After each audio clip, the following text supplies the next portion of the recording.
Nessa penúltima palavra, Deus nos mostra o texto de Naamã, em 2 Reis, no capítulo 5. Texto conhecido. É um texto que fala de um homem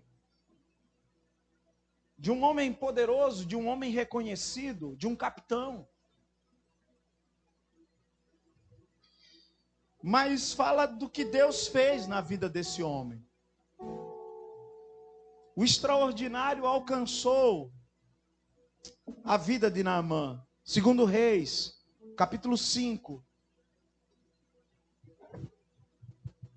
versículo 1.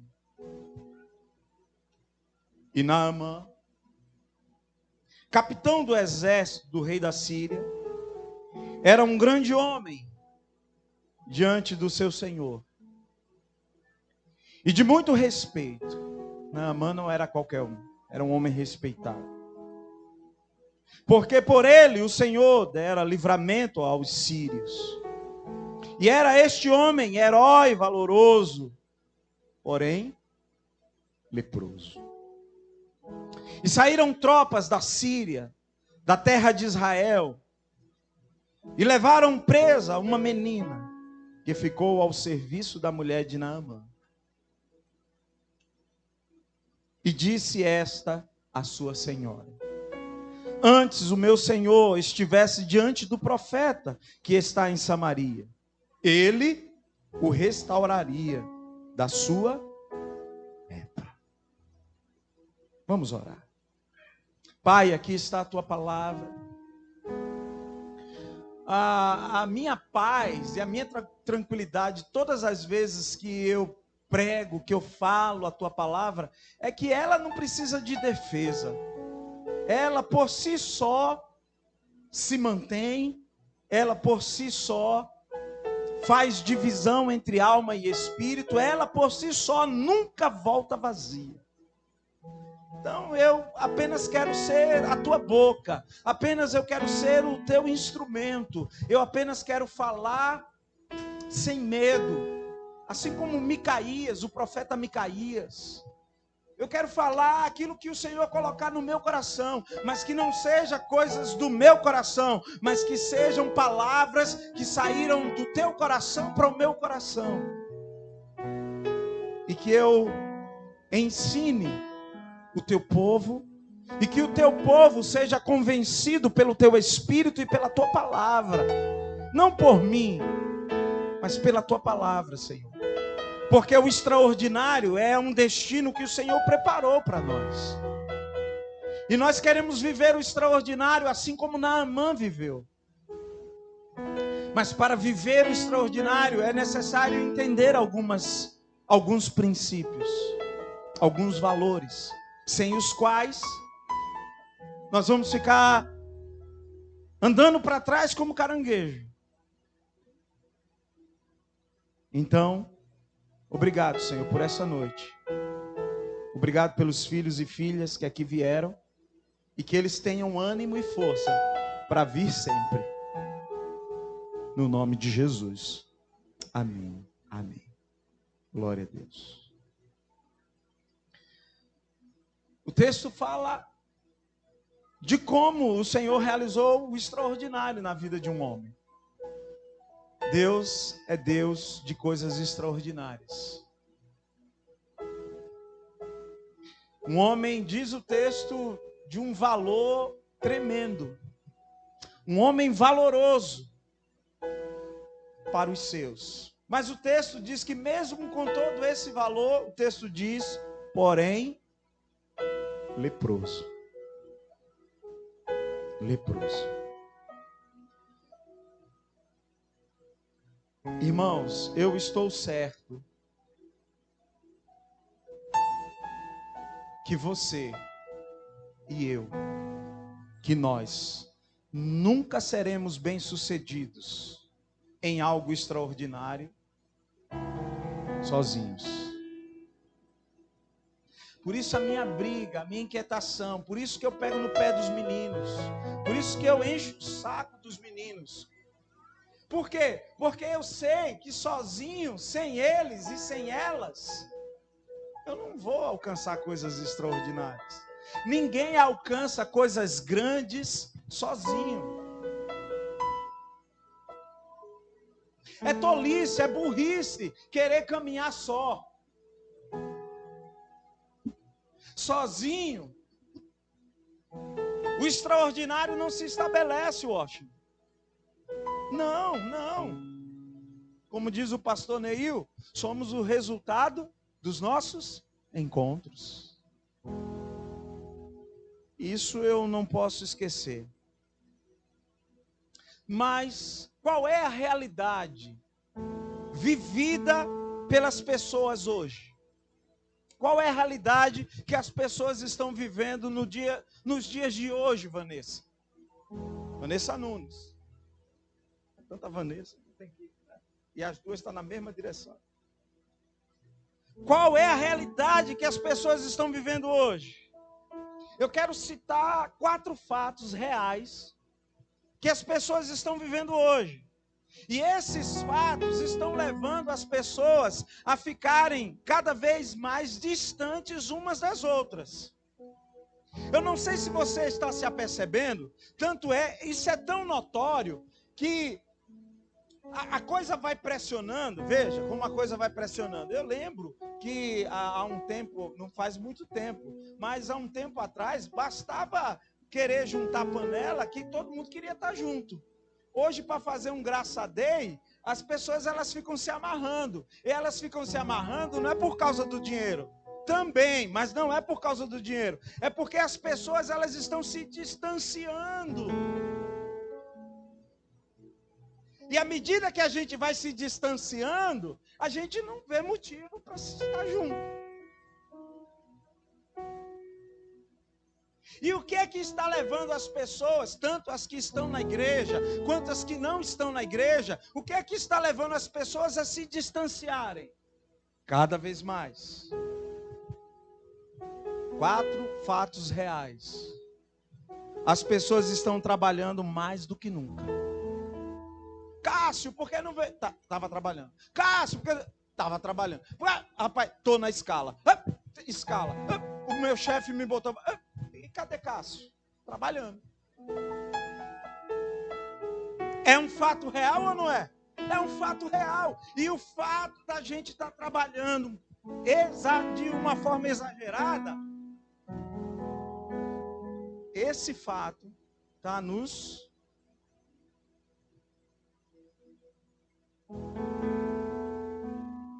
distanciando. Anderson, o que foi que aconteceu? Não, é que eu tenho que trabalhar domingo, pastor. Tenho que trabalhar.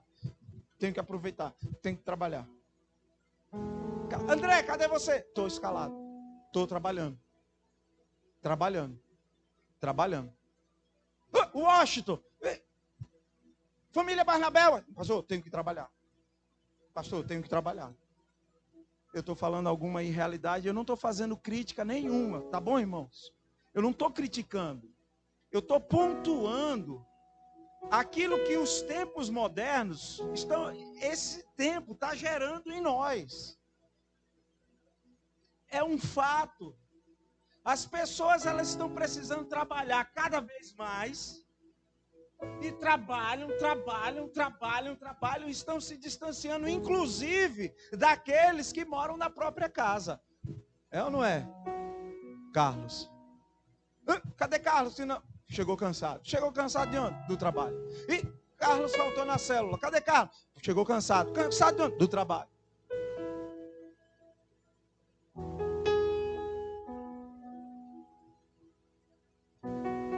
Um outro fato é que as pessoas estão se mudando de cidade e de residência com muita frequência. Veja, um tempo desse, Risoneide estava aqui, Keilton estava aqui, as crianças estavam aqui, e de repente tiveram que se mudar. Isso, querendo ou não, gerou uma distância. Aí agora, eles estavam com vínculos lá na outra igreja. tiveram que se mudar de novo. E aí, o que é que acontece? Se aproxima dos que estão aqui, mas se distancia dos que estão lá.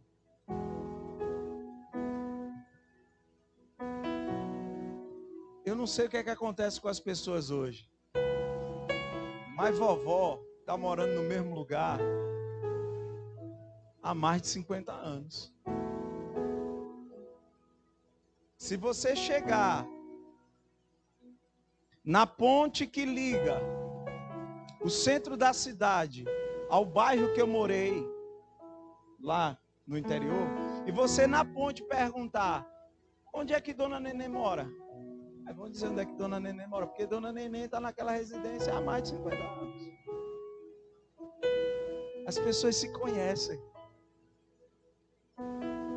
Mas à medida que agora você está aqui, daqui a 3 anos você está ali. Depois já está inconformado com a residência que está aqui, aí já quer ir para outra. Aí você vai se distanciando das pessoas. E aí tem que começar tudo de novo, novo ciclo, nova vizinhança. Um outro fato: os casais estão se divorciando com maior frequência, sim ou não? É um fato.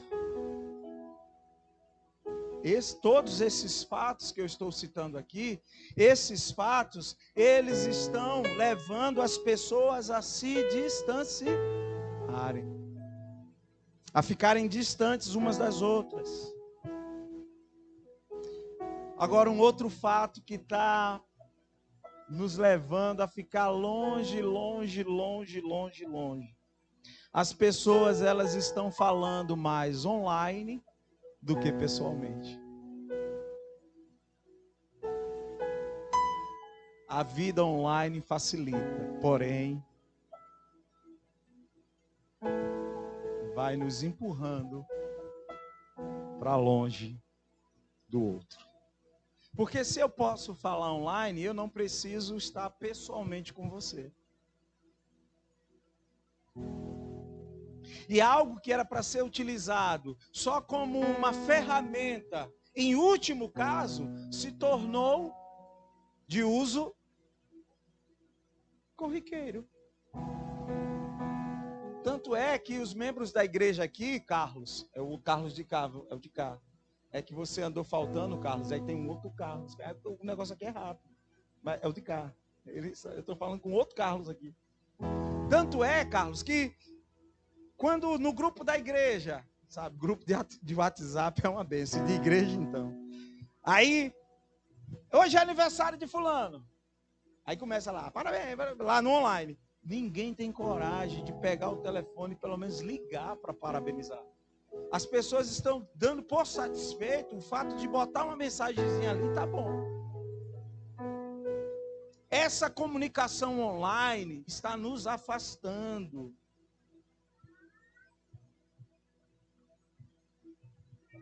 São fatos. São verdades.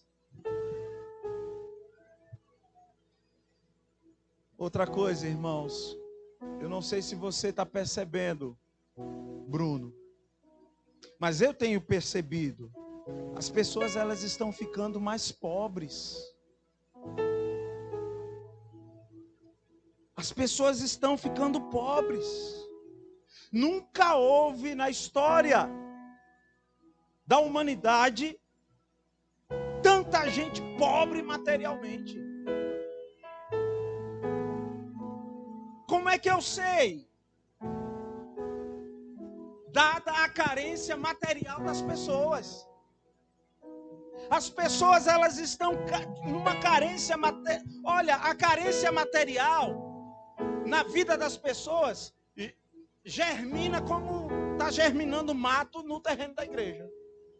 Você vai numa semana, arranca. Na outra, olha o mato germinando de novo. Essa carência material na vida do ser humano é uma coisa que é uma praga. As pessoas têm uma carência material tremenda. Por quê? Porque o desejo hoje é sempre por ter mais coisas novas. já tenho uma mesa, mas vou trocar por outra, porque eu quero uma nova. Pobreza material é isso, irmãos. As pessoas estão pobres materialmente. E aí, como é que eu identifico? Porque elas estão sempre querendo uma coisa nova. Eu quero uma coisa nova. E não basta ser nova, tem que ser cara. Tá acariciando que é para acalmar, né? Aleluia. Fala, Jeová, né? Você tá amando essa palavra, né, Felipe? Oh, aleluia. Cheio. Ei, glória. É uma carência. Eu não estou dizendo que você não pode comprar algo novo, desde que você realmente esteja precisando. A pobreza material, ela está se manifestando porque a gente está querendo coisas novas sem precisar.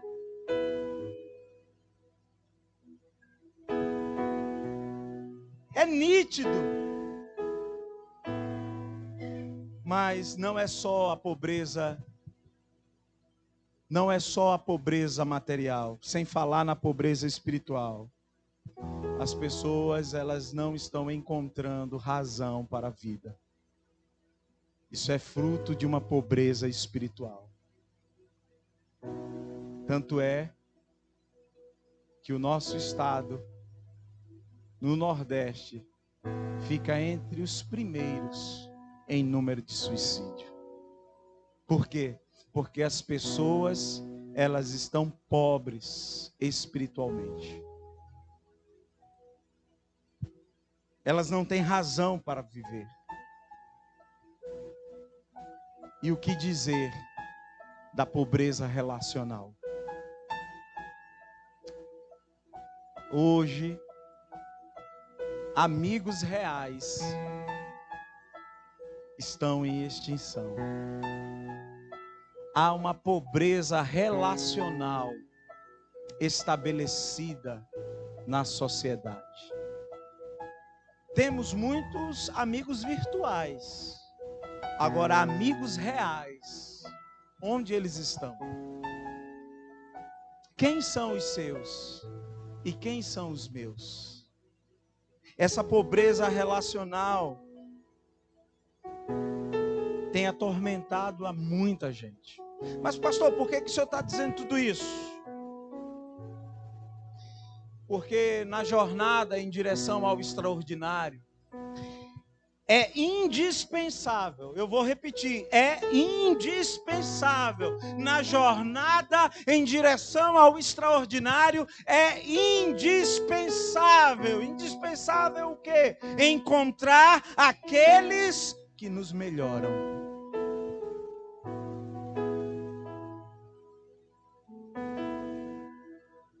E deixa eu te dizer uma coisa, quando você encontrar alguém que te melhora, segure.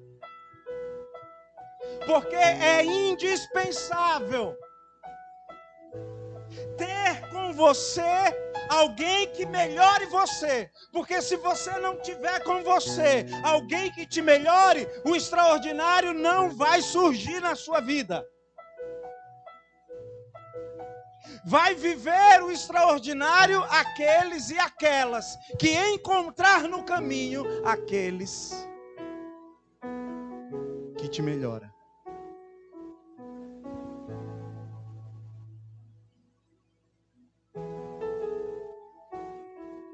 Por quê? Porque pessoas certas em nossas vidas, essas pessoas, elas produzem ânimo. Olha o que a palavra de Deus vai dizer em 2 Timóteo. 2 Timóteo, capítulo 1, 2 Timóteo 1, verso 16, 17 e 18. Põe aí, por favor, 2 Timóteo, capítulo 1, verso 16. O Senhor conceda misericórdia à casa de quem? A casa de quem? De Onesíforo, porque muitas vezes ele me recreou e não se envergonhou das minhas. Pessoas certas em nossas vidas, elas produzem ânimo. E se eu tenho alguém no meu ciclo de relacionamento que na minha vida produz ânimo, irmão, o extraordinário na minha vida é logo ali. Eu preciso dessa pessoa para alcançar o extraordinário. Eu preciso dessa conexão. Eu preciso desse ser que vai gerar ânimo na minha vida. Olha, o verso 17. Antes, quando veio a Roma, diligentemente me procurou e me achou. Verso 18. O Senhor lhe conceda que naquele dia ache misericórdia diante do Senhor. E quantos serviços prestou em Éfeso, melhor o sabes tu. Paulo falando para Timóteo.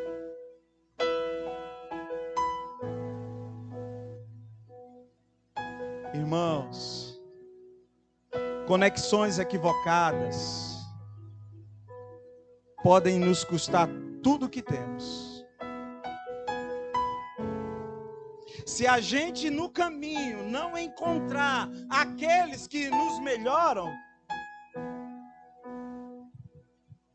e aí a gente acabar fazendo uma conexão com alguém que não me torna um ser melhor, essa conexão equivocada pode custar muito caro. Provérbios 6, versículo 26. Provérbios 6, verso 26 diz: pois, olha uma conexão errada aqui. Pois a prostituta o levará à pobreza. Provérbios 6, 26. Pois a prostituta o levará à pobreza, mas dormir com a esposa de outro homem lhe custará a vida. Duas conexões extremamente erradas. Uma vai gerar prejuízo financeiro e a outra vai custar a própria vida.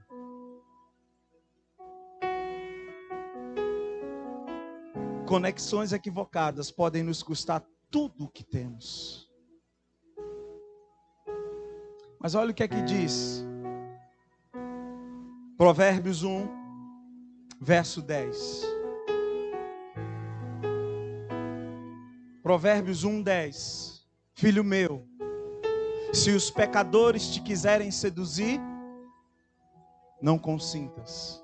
Agora permita-me ler esse mesmo versículo na tradução da Bíblia, a Mensagem. Na tradução da Bíblia, a Mensagem, esse mesmo versículo diz assim: amigo, se as más companhias são uma tentação, caia fora enquanto é tempo. Amigo, se as más companhias são uma tentação, caia fora enquanto é tempo. Irmãos, quem são as pessoas que melhoram a gente? Quem são? Os nossos pais,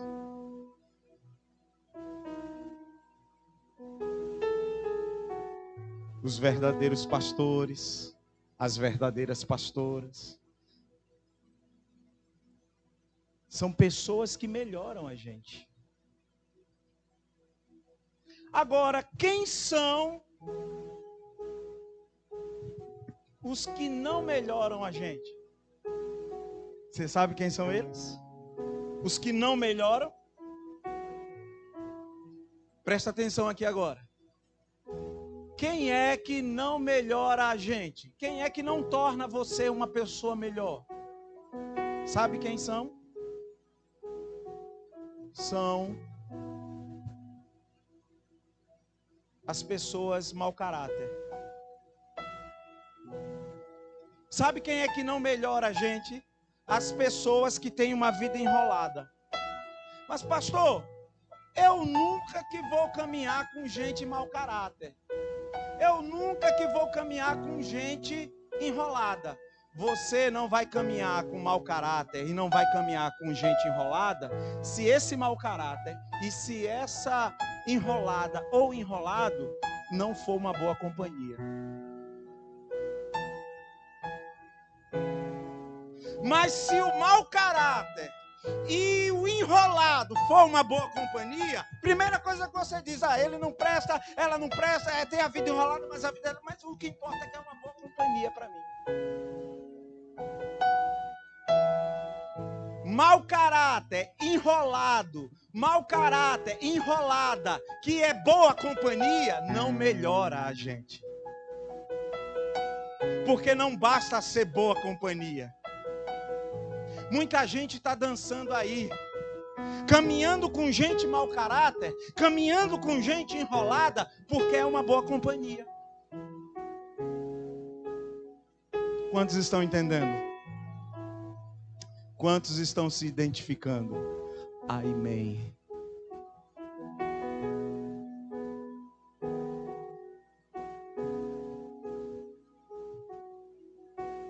Aí Provérbios 1:10 está dizendo, esse tipo de gente não nos melhora.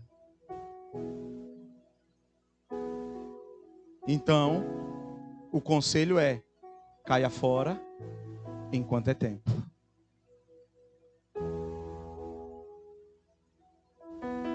Caia fora enquanto é tempo. Geralmente, as pessoas que nos melhoram, geralmente, nos levam para perto de Deus. Se me leva para perto de Deus, essa pessoa, ela está melhorando a minha vida. Ouça! Homem de Deus e mulher de Deus. Se a pessoa te leva para mais perto de Deus, essa pessoa, ela está melhorando você. Mas se ela não te leva para perto de Deus, essa pessoa vai fazer de você um ser pior.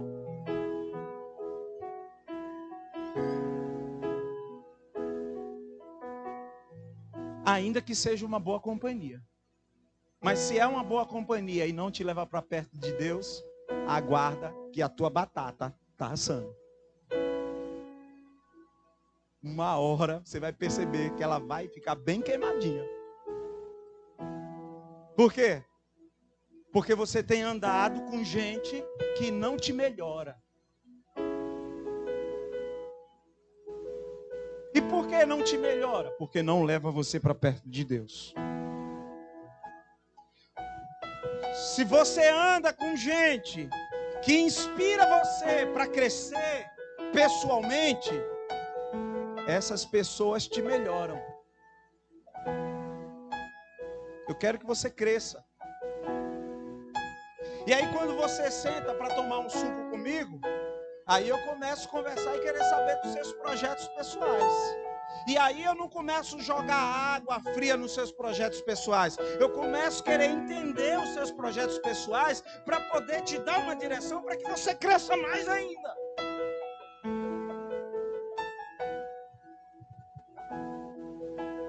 Esse tipo de gente melhora a gente. Quem são as pessoas que geralmente nos melhoram? Aqueles que dizem assim, Lucas, bora, sai da zona de conforto. Bora, não estou gostando.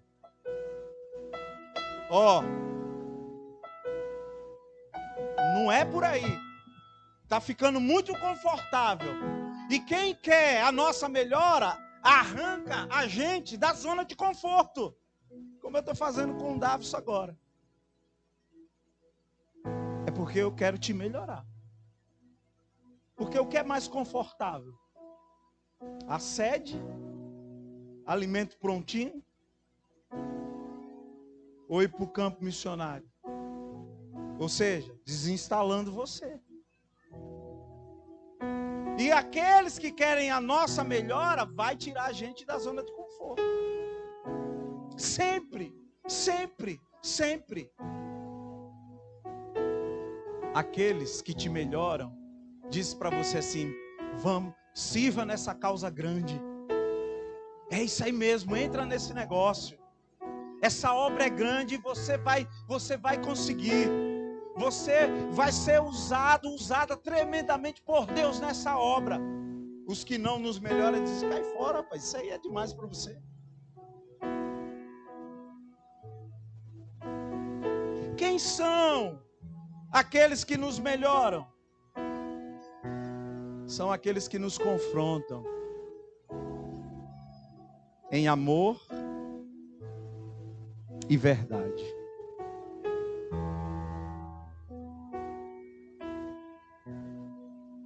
É o que confronta.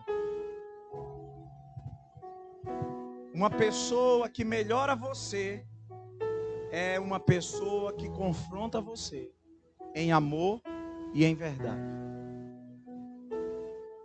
Quem te confronta em amor e verdade está só fazendo um papel excelente, melhorando você. Gente que passa a mão na nossa cabeça não melhora a gente, torna a gente pior.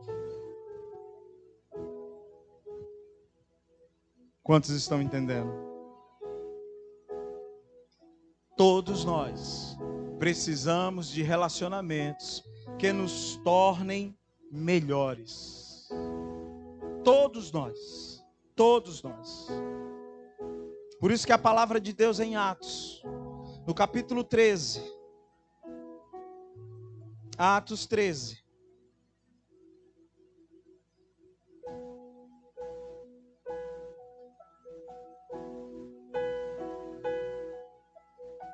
Atos 13, versículo 21. Atos 13, verso 21. E depois pediram um rei. E Deus lhes deu por 40 anos a quem? A Saul, filho de Quis, homem da tribo de Benjamim. E quando este foi retirado, levantou-lhes como rei a quem? Davi, ao qual também deu testemunho e disse: achei a Davi, filho de Jessé, homem conforme o meu coração, que executará toda a minha vontade. Irmãos, qual é o meu desafio na jornada em direção ao extraordinário? Qual é o meu desafio? Sabe qual é o meu desafio? Encontrar os meus Davis e me desviar dos Saúls. Quantos entenderam? Aí tem gente que fica se abraçando com os Saúls e se desviando dos Davis. E fica perguntando: cadê o extraordinário? Cadê o extraordinário? O extraordinário é para aquele que aprende a encontrar os Davis e se desviar a cada dia dos Saúls. Aí você chega no extraordinário. Aí você vive o extraordinário. Diga para o irmão que está do seu lado: não é bom viver sem amigos, mas escolha bem os seus.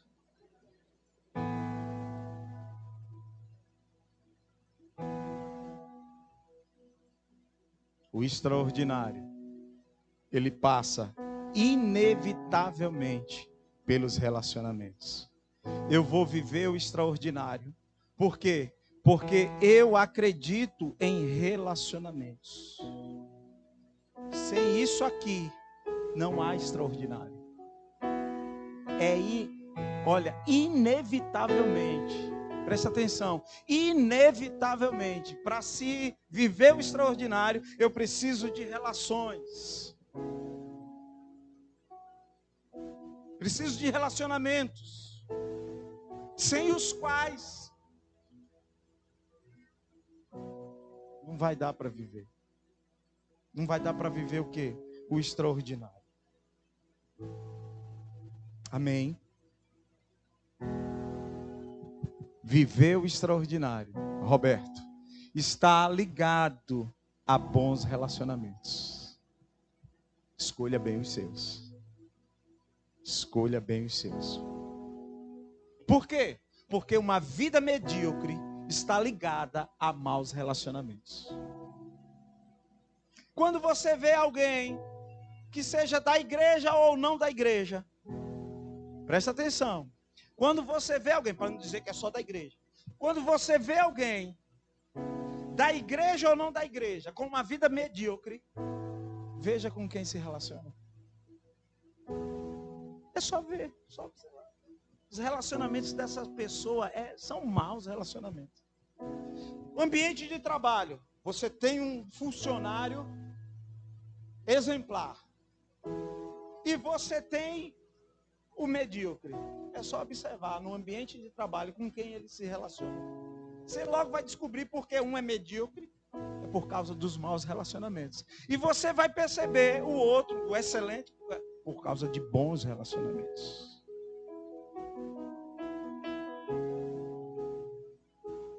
Então, quando você vê aqui nessa igreja um crente meia boca, ele é meia boca, só pode olhar o grupinho dele. É rodeado de crente meia boca. Aí quando você vê um outro,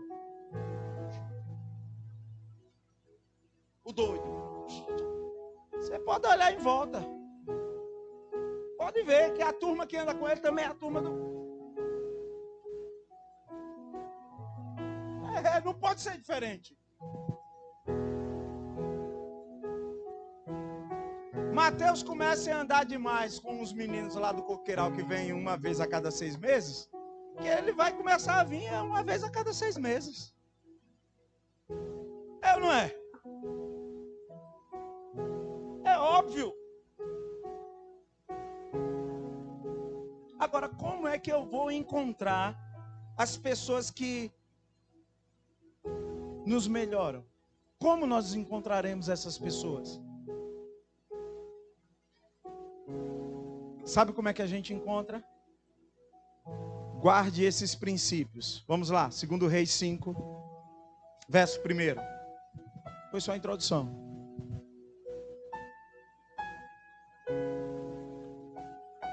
Vou começar a pregar agora.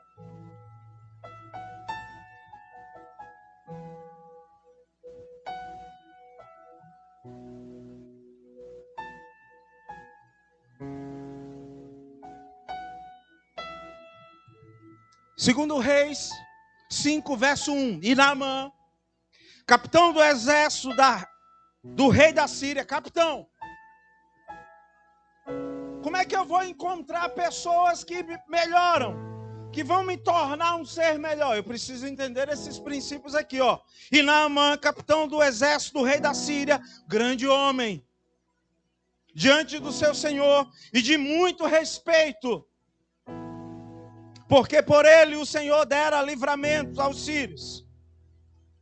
E era este homem o quê? Herói, valoroso, porém leproso.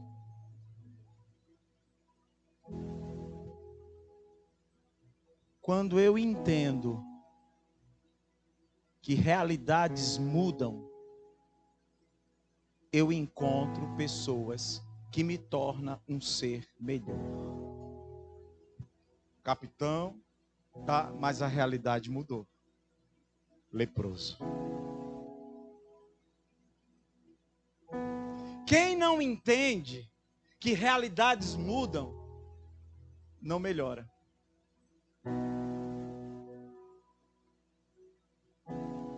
Realidade muda, irmão.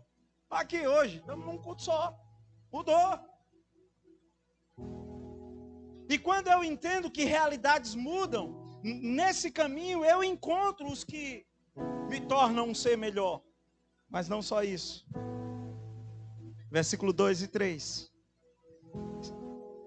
E saíram tropas da Síria, da terra de Israel, e levaram presa quem? Uma menina, que ficou ao serviço da mulher de Naamã. E a menina chegou para a mulher de Naamã e disse: antes o meu senhor estivesse diante do profeta que está em Samaria, ele o restauraria da sua... Como é que eu vou encontrar os que me tornam ser melhor? Sabe como é que eu encontro? Quando eu entendo esse princípio aqui do versículo 2 e do versículo 3. E qual é o princípio? Deus usa todos. Deus usa todos. Muitas das vezes o extraordinário não se estabelece na vida de alguns irmãos aqui e irmãs, porque, por exemplo, vem janeiro agora, aí o pastor sai de férias, aí metade da congregação sai de férias. Por quê? Porque não crê que Deus usa a todos. Só que quem crê que Deus usa a todos, encontra no caminho o que me torna um ser melhor. Porque se eu não crer nesse princípio, eu não vou encontrar aqueles que vão me tornar um ser melhor. Deus usa a todos. E nessa noite você pode estar perto de alguém, até de uma criança, que vai te dar uma lição de vida que vai mudar tudo. A gente precisa estar atento. Isso é um princípio valoroso, senão você não encontra os que te melhoram. Deus usa a todos. Mas não para por aí, verso 4 e verso 5. Então foi Naamã e notificou ao seu senhor, dizendo: assim e assim falou a menina, que é da terra de Israel. Então disse o rei da Síria: vai, anda, e enviarei uma carta ao rei de Israel. E foi, e tomou na sua mão 10 talentos de prata, 6.000 ciclos de ouro e 10 mudas de... Aqui eu aprendo um princípio. Naamã tinha o quê? 10 talentos de prata, 6.000 ciclos de ouro, 10 mudas de roupa. Naamã era um homem poderoso. Naamã tinha recursos. Mas o que é que ele não tinha? O que era que ele não tinha? A carta. Ninguém tem tudo. Se você não entender esse princípio, você não encontra os que te melhoram. Ele tinha tudo. Não, não tinha. Ele tinha riquezas, ele tinha bens. Porém, a carta precisava sair das mãos de quem? Do rei. Por quê? Porque dinheiro não compra autoridade. Ah, irmão, por isso que no caminho eu vou me encontrando com tanta gente que me torna melhor. Por quê? Porque dinheiro não compra autoridade. Aí às vezes uma pessoa simples, uma pessoa... Eu paro para ouvir, eu paro para prestar atenção. Porque ninguém tem tudo.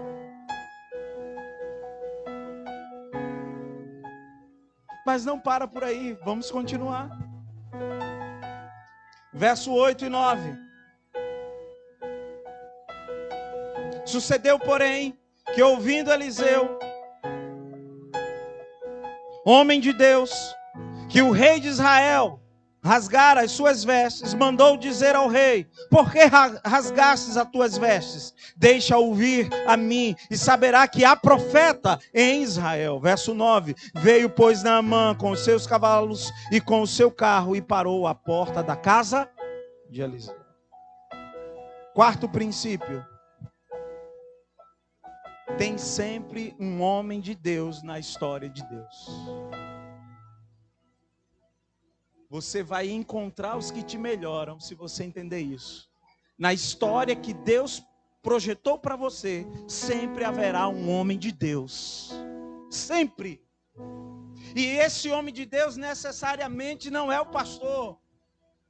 Essa mulher de Deus necessariamente não é a pastora.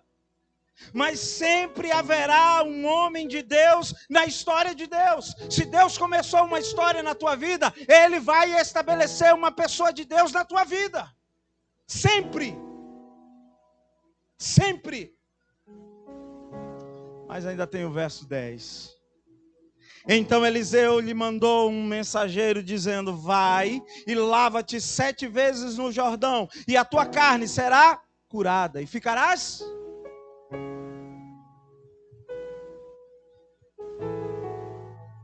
Aqui eu me identifico muito. Por quê?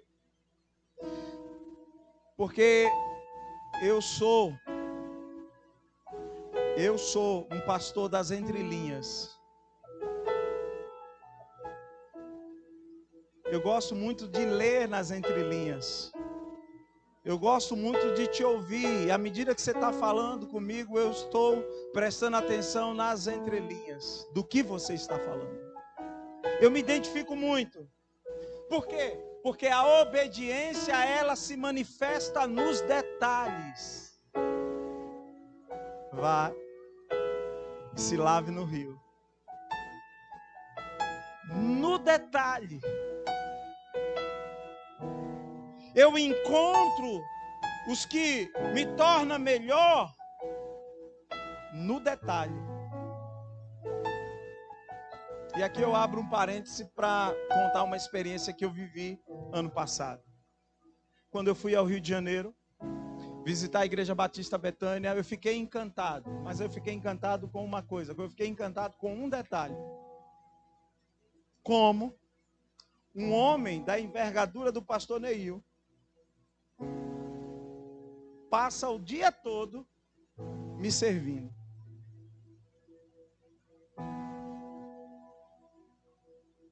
Me levando de um lugar para outro lugar.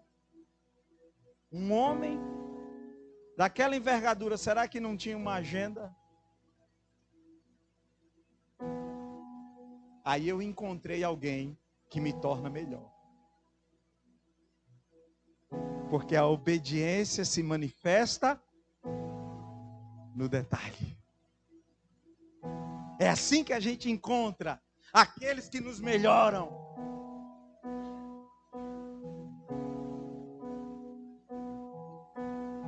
Uau! No detalhe. Mas ainda tem o verso 11 e o verso 12. 11 e 12.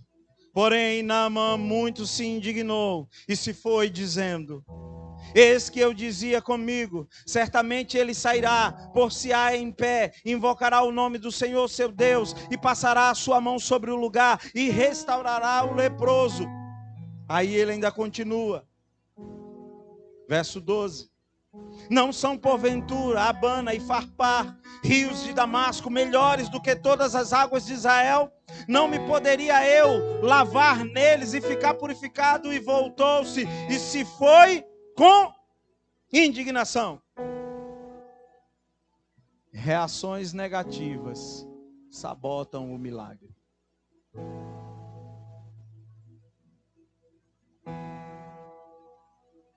Cuidado com a sua indignação, viu, meu irmão? Cuidado com o seu orgulho. Cuidado com a sua fúria. Gente indignada, demasiadamente, não me torna um ser melhor. Muito pelo contrário. Reações negativas sabotam milagres. Quanto crente negativo você conhece? Saia de perto dele, viu? Porque se você caminhar muito com ele, ele não vai te melhorar. E não te melhorando, o extraordinário vai se distanciando de você. Nessa igreja, graças a Deus, a gente não tem crente negativo. Graças a Deus. Graças a Deus, Felipe. Os crentes negativos que vocês conhecem são de outras igrejas. Dessa não. Dessa igreja não. Mas vamos avançar, verso 13, verso 14. Então chegaram-se a ele os seus servos, e lhes falaram, e disseram: meu pai, se o profeta te dissesse alguma grande coisa, porventura não a farias? Quanto mais dizendo-te ele, lava-te e ficarás purificado. Então desceu e mergulhou no Jordão 7 vezes, conforme a palavra do homem de Deus, e a sua carne tornou-se como a carne de um menino e ficou purificado. Meu pai, Se ele te pedisse uma coisa grande, você não ia fazer?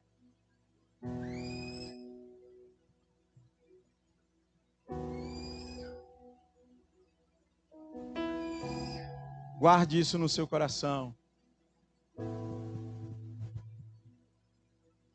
Muita gente no nosso meio não é curada porque despreza a simplicidade. Se todo domingo, ou se eu for, olha, é tão complicado que até a maneira como eu me comporto e a maneira como eu me visto no dia a dia gera descrédito. Dificilmente alguém pede para eu orar por cura. Por quê? Porque geralmente desprezamos a simplicidade. Mas é na simplicidade que a cura se manifesta. Ele estava esperando uma coisa grandiosa. Não é, é simples. Vem cá, Senhor, em nome de Jesus. E muita gente despreza essa simplicidade, porque quer uma coisa grande, quer um homem da mídia, quer um ungidão, quer uma coisa poderosa, quer primeiro uns fenômenos acontecendo. Mas não se esqueça, se você quer encontrar gente que te melhora, não abandone a simplicidade, porque simplicidade é canal de cura. Olha o que eles dizem, meu pai.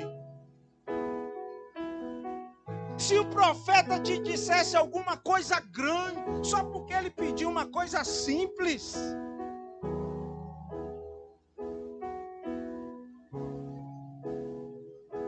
Uau! A cura se manifesta na simplicidade. Então simplifique sua vida para Deus, irmão. Torne a sua vida mais simples para Deus. Simplifique. Apenas simplifique. E para finalizar, verso 15, 16 e 17.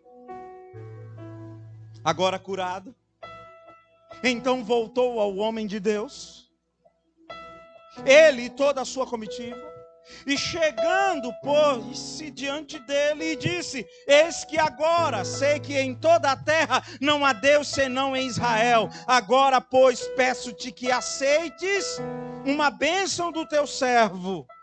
Verso 16. Porém ele disse, Eliseu disse: vive o Senhor, em cuja presença estou, que não a aceitarei. E instou com ele para que aceitasse, mas ele recusou. Bora, aceito. Não, aceito. Não quero. Mas não para por aí. Verso 17. E disse Naamã: se não queres, desce a este teu servo uma carga de terra, que baste para carregar 2 mulas, porque nunca mais oferecerá este teu servo holocausto, nem sacrifício em outros deuses, senão ao Senhor. E qual é o princípio aqui?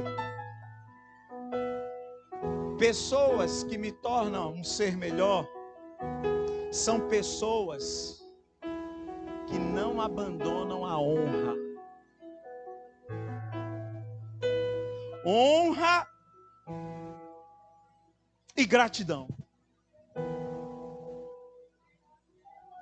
Pessoas bem-sucedidas, elas honram.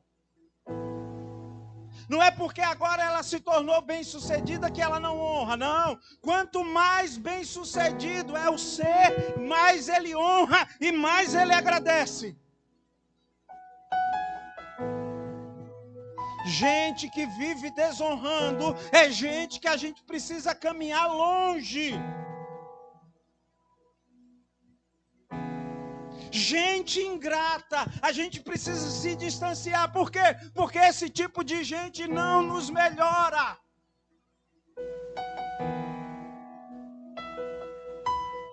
Não.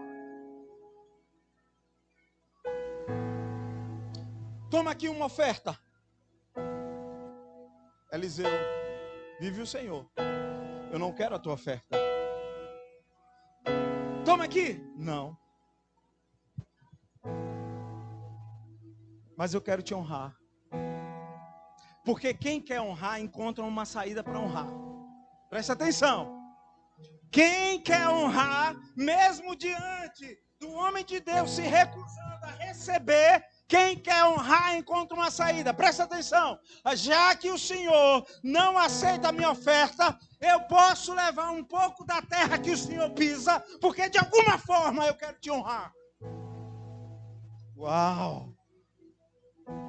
Quando alguém perguntar, e essa terra? Essa terra é a terra que Eliseu pisou. Eu quero honrar Eliseu. De alguma forma eu quero te honrar. Você não escapa, Eliseu. Eu vou te honrar.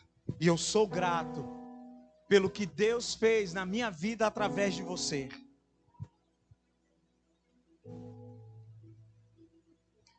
Então, irmãos, a decisão de se conectar a alguém melhor que você colocará você no extraordinário.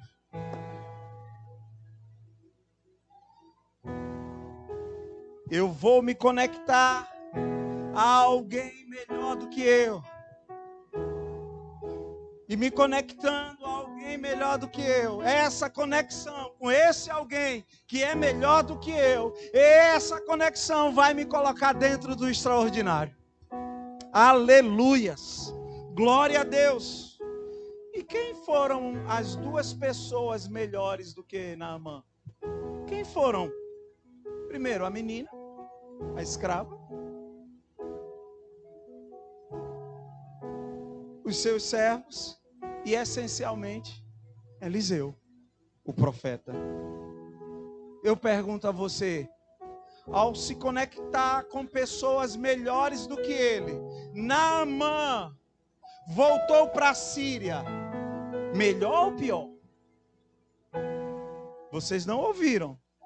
Ao se conectar com pessoas melhores do que ele, Naamã voltou para a Síria, melhor ou pior? Aí agora eu pergunto, as suas conexões tá tornando você uma pessoa, um ser humano melhor ou pior? As suas conexões tá gerando para você uma vida espiritual melhor ou pior? Se tá tornando você pior, é porque você está fazendo conexão com gente pior do que você. Então comece a encontrar os que são melhores que você. E aí o extraordinário vai se estabelecer. Aleluias. Amém? Deus quer transformar você. Mas nunca se esqueça. Está ouvindo, Bruno? Nunca se esqueça. Nunca se esqueça. Ele vai usar pessoas para te melhorar. Ouça, igreja. Deus vai transformar você. Mas como? Ele vai usar pessoas. Vai ser por meio de pessoas. Que tipo de pessoa? Gente melhor do que você. Melhor do que você. Porque se for para andar com gente pior do que você, extraordinário não vem. O extraordinário não se estabelece. Quantos estão entendendo? Recebe essa palavra? Sim ou não? Então diga para o irmão que está do lado assim: encontre os que te melhoram. Só assim você viverá o extraordinário. Vamos em busca dos que vão nos tornar pessoas melhores? Então dê um forte aplauso ao Senhor. Aleluias.